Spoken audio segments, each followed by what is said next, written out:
Amém.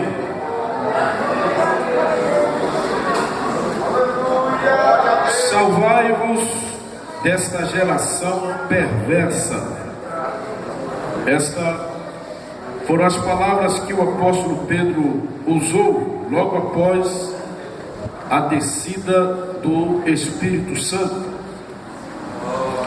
Eu me lembro que a igreja sempre alertou as pessoas não crentes a sair do mundo.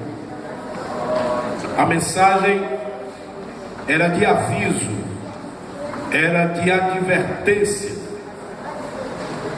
Às vezes o mundo interte, e Jesus, ele disse que assim como foi nos dias de Noé, seria também nos dias que antecedia a sua volta. Ele disse como o curso era normal, casavam, davam-se em casamento, comiam, bebiam e nem perceberam quando Noé entrou na arca. O curso da vida, e até temos que admitir que existe o normal, muitas vezes prende. E a atenção que todos nós devemos ter é que tudo seja feito dentro do limite. Dentro do limite. Não é pecado casar, não é pecado dar-se em casamento, não é pecado comer nem beber, não é pecado vestir, estudar. O pecado é quando a gente deixa o reino de Deus e a sua justiça ficar por depois. Esses dias estava lembrando que 6 dias nós temos para nós e apenas um para Deus. E este um às vezes é preterido, é deixado, é dividido. E tem pessoas hoje, é claro, me referindo a crentes, que nem um dia é do Senhor. Nem um dia. Esse é que deve ser o cuidado de todos nós. Porque senão ficaremos naquilo que é nosso, nos interessa, ficaremos naquilo que é só meu, só seu. E é aí que Deus pode entrar. E entrar, como nós usamos dizer, só no lado positivo, entrar com providência. E essa providência é castigo. No livro de Ageu, por exemplo, os israelitas começaram a demorar em reconstruir o templo. Eles estavam arrumando a casa, reformando a casa. Muitas daquelas casas, Nabucodonosor e outros, derrubaram. E eles estavam reconstruindo, mas o templo ficou por último. A casa de Deus por último. Aí começou a salário não dá, roupa não esquentar, começou a ter falta de grãos ou seara, não havia colheita satisfatória. E aí quando eles começaram a pensar, Deus disse: olha, é tempo de vocês estar em casas estucadas, e a minha casa está deserta. Que há um momento em que Deus grita, há um momento em que Deus cobra. E aí vocês comem, não se satisfazem, vestem, mas não se cobrem. Quando ganham salário é como um saco furado, porque eu não estou aceitando esse tipo de comportamento. Ora, quando Pedro, depois de um dia tão importante que foi a descida do Espírito Santo, ele começa a dizer: arrependei-vos para que sejam perdoados os vossos pecados. E aí ele diz: salvai-vos, escapem, isolai-vos desta geração perversa. Segunda-feira falamos do envolvimento da proximidade que às vezes mantemos com as coisas do mundo, e que em vindo o juízo pode ter alguma rebarba, vamos usar a linguagem assim do sertanejo, a rebarba, a sobra, também pode vir sobre nós, a depender da nossa compatibilidade, da nossa união, da nossa proximidade com o errado. Às vezes eu não sou errado, mas estou muito próximo do errado. Eu não erro, mas estou muito próximo do errado. Isso pode trazer dificuldades, prejuízos. Quando Pedro diz salvai-vos, escapai-vos, sair, é justamente para evitar qualquer envolvimento, qualquer aparência. E às vezes, isto é notório, não precisa pedir segredo, tem pessoas, tem crentes que mantêm uma boa distância, mas nem todos os crentes mantêm uma boa distância do mundo ou desta geração. Às vezes até determinadas revistas fazem registros, alardeiam estatísticas que entristecem e falam de proximidades de crentes, de pastores, de obreiros que não estão muito distantes daquilo que é comum, daquilo que é normal no mundo.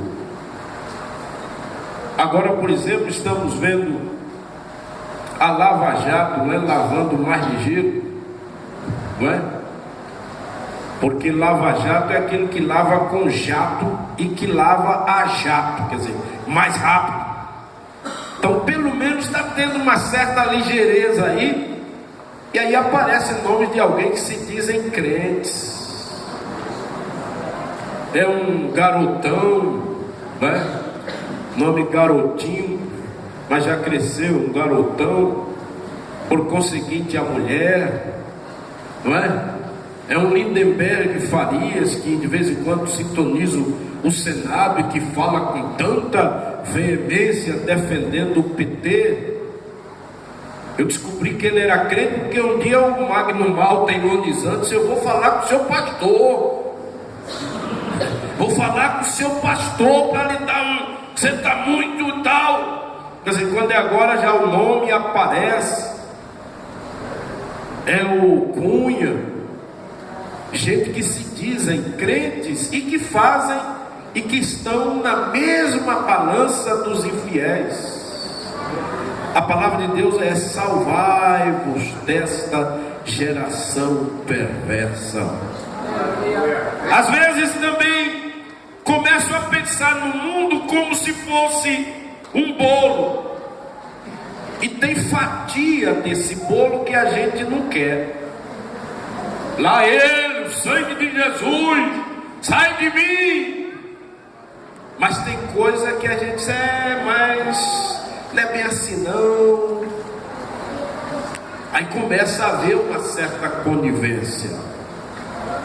Mas quando Paulo diz: não vos conformeis com este mundo, eu procurei um mundo no mundo que a gente pudesse se conformar, e não tem. Na verdade, esse mundo é para não ser aceito. E aí veio até o mundo religioso. Não vos conformeis com este mundo, nem o mundo religioso. Aqueles que se dizem religiosos, o que tem de religiões hoje que são fracas, o que tem de movimentos que começaram, como por exemplo os luteranos, que se basearam em Lutero. Os batistas se basearam em quem? João Batista. Tinha profeta mais exigente do que João Batista, um homem de bem. E movimentos que se inspiraram nestes homens hoje nem um pouquinho passa por perto. Hoje é luteranos beijando o Papa, aceitando as ordens, aceitando não é? A mentira do papado, da Igreja Católica, é um ecumenismo, uma falsa união, quando o Espírito Santo, através de Pedro, diz: salvai-vos desta geração perversa.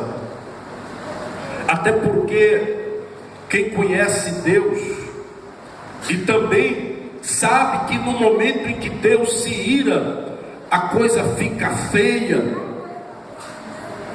Hoje, qual de nós pregamos muitas vezes o Deus irado? Ah, mas isso não é sermão. Talvez seja para hoje, para o nosso povo, quem sabe para a nossa juventude, que quem sabe dorme na maionese, acha que as coisas estão às mil maravilhas, até por conta da idade, a insuficiência de resistência, ainda sonham, e por causa da energia, às vezes eles pensam na força e na coragem que têm, e às vezes criam um grupo de resistência contra governo, contra essa ou contra aquela cultura, se insurgindo contra o modelo mais antigo e tradicional. Na verdade, nós temos é que pensar num Deus irado, como estava no momento em que sentenciou os sodomitas, os moradores de Sodoma e região. O Deus que estava irado no tempo em que viveu Noé, e que somente Noé e mais 7 pessoas se salvaram do dilúvio. Quando o Espírito Santo diz, através de Pedro: salvai-vos desta geração perversa. Ora, será que a nossa geração não merece esse título de geração perversa? Será que nós não assistimos perversidade constantemente? E a perversidade não é só da faca, da pistola, da escopeta. É uma perversidade moral, política. É tirando direitos, é não tendo dinheiro para cuidar da saúde, porque o dinheiro esvaiu por ali, por aqui, não é? Tratamentos. E ontem peguei uma brechinha lá no Fantástico, não é? Tratamento de varizes, negócio tão simples assim, alguém fazendo, e cadê o SUS? Cadê o governo? Tanta gente quase perdendo a perna por causa de trombose, e coisas que são fáceis até de fazer, mas parece que não há interesse nesses executivos, legislativos. E o que é isso? Perversidade. É o diabo perverso que encontra lugar no coração de algumas pessoas para também praticar a perversidade. Justamente as áreas mais carentes é onde as pessoas não têm assistência. E aí, quando começamos a ver também os porquês, onde saíram, para onde foi o dinheiro, o esbanjamento, e que Deus também é contra esbanjar, não é? O esnobar não vem de Deus. Deus é administrador, Deus não esnoba, Deus não exagera, Deus é o Deus da cota.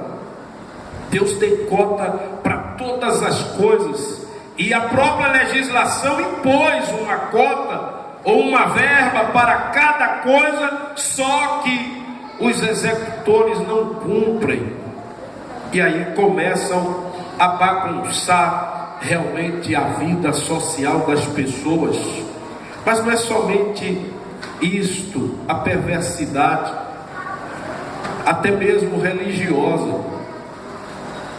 Tem gente que está usado pelo inimigo até para criar igrejas, que é para dar mais espaço a Satanás levar pessoas.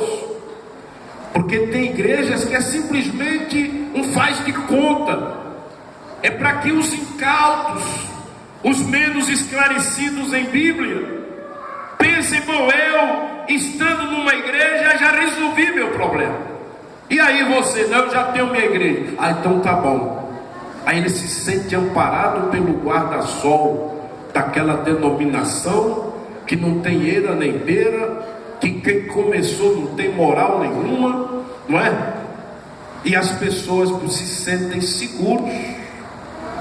Às vezes eu digo que no arrebatamento vai ter muitos líderes aí tomando muito bufetão, porque aquelas pessoas simples pensaram, não, mas ele disse que não tinha nada a tomar um gole, eu tomei dois, não tinha nada a fazer isso, eu fiz, e agora eu não subi por causa dele. Então esse povo deve fazer uma greve e deve pegar esse camarada e dar uma lixa, de raiva, eu perdi. Que claro, é lógico que os crentes, que vocês que nos ouvem, que me ouvem, acham que eu estou falando certo. Então, o pastor falou, eu vou obedecer. E se de fato não é isso que tem que fazer, e de repente Jesus vem e você fica justamente porque eu disse que você podia, estava livre para fazer uma determinada coisa, e aí você acreditou, e aí Jesus veio e você não foi, você vai ficar com raiva de quem? E se você não for, é claro que eu não vou também, porque se eu criei um problema para você, para a igreja, claro que eu não subo, e aí eu vou ficar para tomar a pau, para apanhar e bem pregar, porque estraguei, prejudiquei. Então a perversidade, queridos, é em todos os âmbitos. O servo é como disse o Espírito através de Pedro: salvai-vos, sai do meio desta geração, o lado negativo dessa geração. Eu tenho que estar nessa geração, você tem que estar nesta geração, mas não necessariamente vivendo como esta geração. Um dia eu achei interessante, parece que os americanos estavam querendo criar um novo mundo, não é? Um novo cosmos, um novo avatar, e ele chamava isso de bolha, porque eles estão vendo que o mundo está envelhecendo, que o oxigênio está diminuindo, que o hidrogênio está aumentando, que o carbono está, não é, criando problema, a camada de ozônio. Então eles estavam querendo ver se fazia um outro mundo. É claro que não vai ser possível, até porque há um grau de permissão de Deus nessas coisas, porque o mundo tem que se acabar. É como disse Pedro, o mundo que agora vemos está reservado para fogo. A Bíblia diz que a terra tem prazo de duração. A Bíblia diz assim: enquanto a terra durar, a terra não vai ficar para sempre. Então tem que ter alguma coisa para desgastá-la. Mas a preocupação deles é fazer uma terra na terra, não é? Fazer um cosmo dentro desse cosmo, livre do que esse já está tendo. Mas não é possível no sentido material, mas no sentido espiritual. Era para a gente fazer um mundo dentro do mundo, era para a gente ter um mundo dentro desse mundo, era para termos uma terra nessa terra, era para sermos uma geração, embora nessa geração que estamos vivendo, mas uma geração diferente, um povo especial, um povo zeloso de boas obras. É isso que a Bíblia requer de nós, de mim. Então, se eu, mesmo vivendo, não conseguir salvar-me desta, isentar-me desta geração, aí eu serei condenado juntamente com esta geração. E não é isso que Deus quer de mim, de você e nem das pessoas que ainda estão lá fora. Primeiramente eu tenho que ver isso para depois também pregar isso. Porque a coisa melhor que tem é você salvar uma pessoa do lamaçal, você estando na rocha. É por isso que muito evangelismo não dá certo, porque a pessoa está na lama querendo tirar outro da lama. É inconcebível. E o que vai acontecer? Os dois atolam, os dois afundam. Mas à luz do sal, o salmista disse assim: o Senhor me tirou de um charco, de um lodaçal, de uma lama, firmou os meus passos e os pôs sobre uma rocha. Então, sobre Cristo, a rocha. Então, o crente tem que estar no lugar firme, para então içar, levantar, puxar quem está no mundo. Mas às vezes tem muita gente ainda no mundo pregando o Evangelho. Aí cria uma confusão na cabeça das pessoas, me parece ver, não é?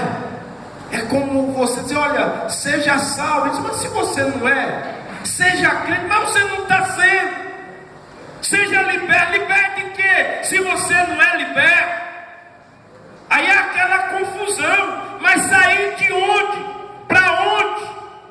Então a igreja tem a obrigação de lutar pela sua aparência, lutar pela sua experiência, porque senão o evangelismo fica fraco,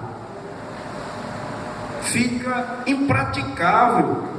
Porque quando eu digo saia de onde? Para ir para onde? Venha para onde eu estou. Ele disse: mas onde é que você está? Não é no mesmo lugar? Qual é a diferença? Eu já vi gente assim, como pessoas quando quer conferir a altura, não tem assim? A pessoa fica assim: quem é maior mesmo? Costa no outro. Não estou vendo nada maior, não sei do meu tamanho. Não, eu passo 1 centímetro, só que for o cabelo, não é? Não, nós somos da mesma altura, nós somos iguais. De vez em quando as pessoas estão assim: eu não sei qual é a diferença dos crentes. Diz que é diferente, não sei o quê. Qual? Eu não estou vendo, não estou enxergando. Tem que ser perceptível a diferença. Salvai-vos desta geração perversa. E Jesus, foi Jesus quem fala isso em Mateus 12:39. Aí ele já diz assim: salvai-vos desta geração má e adúltera. E isso Jesus disse porque os escribas e fariseus tomaram a palavra dizendo: mestre, quiséramos ver da tua parte um sinal. E às vezes eu fico pensando: nós queremos cura, milagres, e Jesus está tão abusado que diz o que diz aquele povo. Os escribas sabiam que Jesus fazia um milagre. Aí um dia eles disseram assim: mestre, queríamos ver um milagre. Não tem milagre nenhum não. Uma geração má, uma geração adúltera pede um sinal. Não vou dar sinal nenhum, a não ser o do profeta Jonas. Pois assim como Jonas esteve 3 dias e 3 noites no ventre da baleia, assim estará o Filho do Homem 3 dias e 3 noites no seio da terra. O que eu tenho para dizer a vocês é isso. E hoje a gente vê que os crentes querem realmente uma outra coisa, muito. Eu mesmo já pensei algumas vezes assim: oh Jesus, se Jesus fizesse mais milagre como fazia antes, eu acho que a gente tinha mais crente na igreja. Tem nada. Tem não. Eu já vi Jesus fazer tanta coisa e parece que nem mexe com a passarinha, como diz de certas pessoas. Trabalhei numa cidade complicada e que teve um milagre tão importante nessa cidade. Deus usou um irmão lá de Feira de Santana, orou para uma pessoa que já fedia, como se diz, na cama. O cabra levantou após a oração, e esse camarada nunca foi ver pelo menos a igreja que é a quem pertencia aquele irmão, nunca. Ficou bom, mas nem sequer deixa eu ir lá na igreja daquele homem que orou por mim, pelo menos para ver onde era a igrejinha. Então não é milagre, não é sinal, irmãos, que faz certas pessoas se converter. Não. Tem pessoa que pode ver, como se diz, Jesus, mas continua o mesmo. E eles pediram, certo é que Jesus responde. E responde, vamos dizer assim, chateado. Nenhum sinal eu vou mostrar, não. Até porque eu entendo que as coisas de Deus não é assim, a mostra grátis. Tem hora que a gente pede, Deus nem tchum, não é? Porque Ele sabe que Ele não vai ser louvado por aquilo. Às vezes é porque a gente tem outros interesses. Deus sabe de tudo mesmo. Sabe de tudo. Então, o Senhor chamou aquela geração de má e adúltera. E é claro que não é só no sentido sexual, mas o que tem de adúlteros e adúlteras hoje no sentido teológico, talvez seja mais grave, não é? Porque na igreja, o melhor pecado, talvez você diga, o melhor pecado? O melhor pecado tratado na igreja é adultério, porque ninguém quer conta com adulto. Agora, quem adultera a Bíblia, encontra tanto amigo, tanto companheiro. Tem gente que não se afasta, não. Tem gente que faz cada barbaridade, adultera o que está escrito. Mas eu vou chamar para ele pregar lá, eu vou convidar, porque de qualquer maneira ele tem um jeito, uma graça, todo mundo gosta de ouvir. Adúltero. Aí o adúltero sexual, não, primeiro por quê? Porque tem gente prejudicada. Quando o adultério, ou a mulher ou o homem foi prejudicado, aí ninguém quer conta. Isso aí não deveria ter nem perdão. Ninguém quer conta com adúltero sexual. Não tem problema. Mas o mentiroso, por exemplo, que adultera a verdade bíblica, você foi, cadê o amor? Aí uma geração adúltera. E o que tem de adultério espiritual, bíblico, o que tem de gente adulterando as coisas de Deus, e muitos outros crentes abraçam, mas a Bíblia não diz assim, mas Deus é grande, não é? Deus, através do Espírito Santo, falou, por exemplo, só uma coisa simples aqui que eu me lembrei, falou em unção com óleo, não é? Chame os presbíteros. Hoje esse negócio de óleo está tão truncado, é tanta gente com óleo em casa, e é um óleo ungindo outro óleo, que eu não sei como é isso aí, que é óleo ungido. Se o óleo unge, como é que ele pode ser ungido? Mas tem gente importante, mas que passou lá e curou, será? Aí também eu vou acreditar em Vossa Senhora Aparecida. Porque o que tem de gente contando que a senhora deu lá umas graças, aí eu vou acreditar, gente chorando, eu pedi a senhora e ela me atendeu, então não é verdade.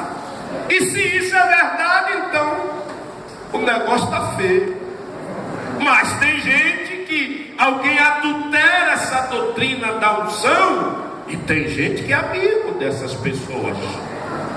É uma geração adúltera. Cuidado, sai do meio, não é?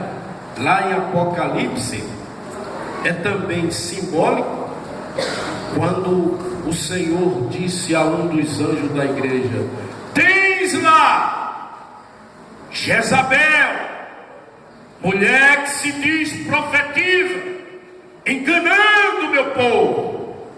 E você sabe que tem gente por aí às vezes enganando alguém, mas você, mas é assim mesmo, é mistério. Mistério? Com tanta coisa patente ainda é mistério? Mas não vou meter minha mão nisso, quem sou eu? Bom, mas Deus cobra. Se você tem lá alguém se dizendo profeta, enganando o povo de Deus, você tem que tomar providência. Então, é um negócio que eu não posso me imiscuir na responsabilidade. Uma geração adúltera. É a nossa geração. Eu não posso ser essa. E você também. Agora, a nossa geração é disso. O que você tem que descobrir é que a geração que nós temos junto é uma geração assim. Agora eu tenho que ser uma geração diferente, mesmo dentro dessa geração. Que Deus nos ajude, Deus nos abençoe, Deus nos guarde e nos salvemos, escapemos desta geração. Vamos ouvir Alto 2, louvando a Deus com mais um hino. Depois parando, também cantando mais um hino ao Senhor. Pensando bem, não é só a presença. E Jesus não quer deixar ninguém sozinho, porque sozinho não dá.